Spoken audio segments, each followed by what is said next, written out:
Good day, my name is Bradley Govender. The barrier to learning that I will be discussing today is ADHD. This stands for Attention Deficit Hyperactive Disorder.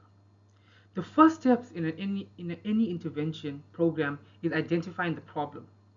Once the teacher sees multiple signs associated with the condition of ADHD and begins to suspect that the child may have this condition, the first step would be to meet and discuss this with parents or caregivers. This condition requires a professional referral since an educational psychological assessment as well as a medical assessment is necessary to reach a definite diagnosis. The Department of Education, in response to the White Paper 6 policy, by of, de- of developing an inclusive education system, has provided the framework for efficient intervening in the form of the SIAS protocols. This acronym stands for Screening, Identification, Assessment, and Support. Screening is done by the teacher. The learner is interviewed to build up a learner profile. Here we identify strengths and challenges associated with ADHD and become aware of any additional support required. The SIAS protocol proves forms to help provides forms to help guide the teacher. The teacher fills out the support needs assessment form 1. These forms help to prompt and assist the teacher to build a profile. In the case in the case of learners with ADHD who may need additional support other than the teacher's classroom intervention, the teacher files out the support needs assessment form 2. This will require the school-based support team working in conjunction with teachers and parents to formulate an individual support plan, an ISP. Depending on the severity of the condition, the teacher may need to move on to support needs assessment form 3. This requires collaboration with school-based and district-based teams to improve current support through additional training or improving resources, or as a last resort to transfer a child to a silver school or a special needs school. The policy is intended to determine how support can be most appropriately provided and should not be seen as a referral process. This means that the learner is viewed within their context, in school and at home, to see what factors are impacting on them. The overall purpose is to improve the teaching and the learning process. ADHD is sometimes treated with medication as directed by medical professors.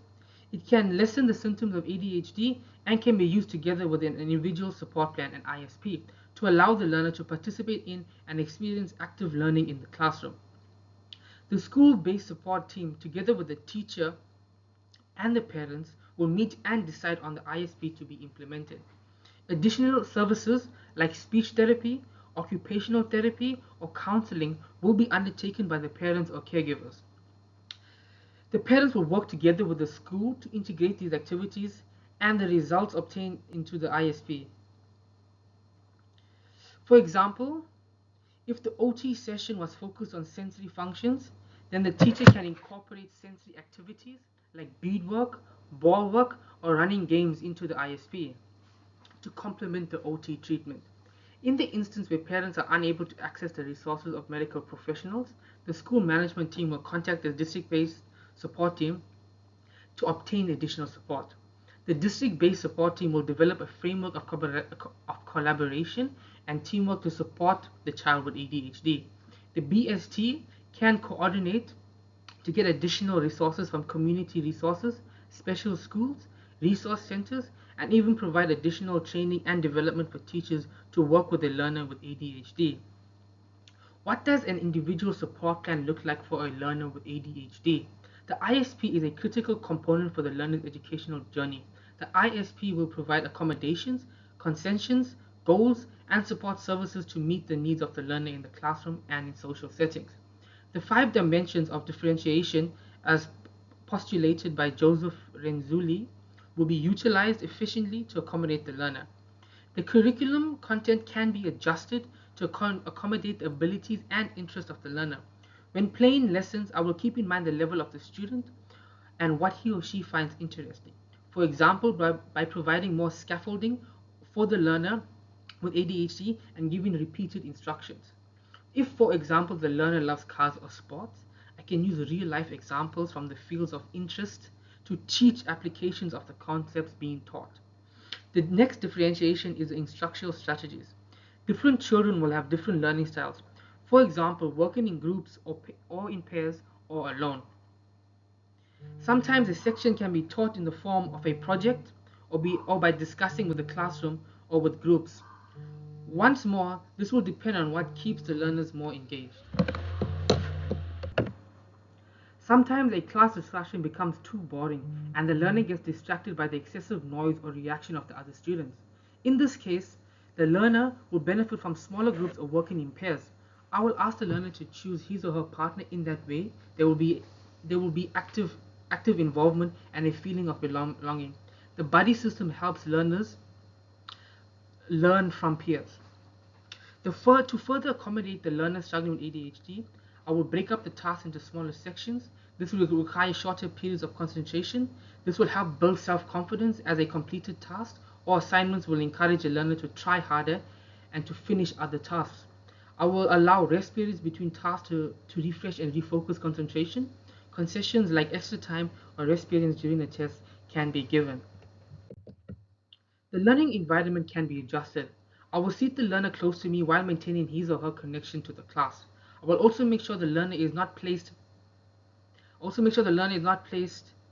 near the door of the classroom or near the windows where outside noises and activities may catch his or her attention. The classroom environment can be altered to promote interest in the subject being taught and to help with focus. Appropriate pictures and charts can be placed on classroom walls. For example, when we are learning about deserts, I will place pictures of deserts and that show children that live in the desert how they dress or how they walk to school. This will create relevance and promote interest in the topic. At times, changing the environment can boost interest and encouragement. We use the computer lab to take the lessons outside or even undertake a field trip to teach a lesson. Outside the classroom and in the field can present an opportunity to introduce games and activities that are suited to children with ADHD. These can be done during the PE lesson. Learners with ADHD are usually very energetic, creative, and can be very enthusiastic when you involve something that interests them. I will introduce team sports like soccer or rugby. The sport will help build social skills by interacting with peers in a fun activity. The rules and procedures of the game have to be known to play the sport. This will promote attention and focus. The exercise will help manage a hyperactive aspect. I would also encourage the parents to enroll their children in after-school activities like music or art. Both these help the children work through their emotions and reduce their stress. A dance club will provide a perfect outlet for excessive energy. Another aspect to support the learner is product differentiation. I will allow the learner, where practical, to choose the means of expression what he or she has learned. The expression style will be in written form or using technology, example the iPad, visual or spoken, or even using social interaction. This exercise will enhance the students' communication skills and boost self-confidence. The last aspect is teaching differentiation. This refers to the teacher's decision and choices when decided to differentiate the curriculum to suit the various types of learners. The teacher has to change the mindset that says one fits all and look at each learner individually to see what their abilities are, challenges in learning, learning styles, and expressing styles, and then make changes to the curriculum to support these diverse learners. In terms of behavior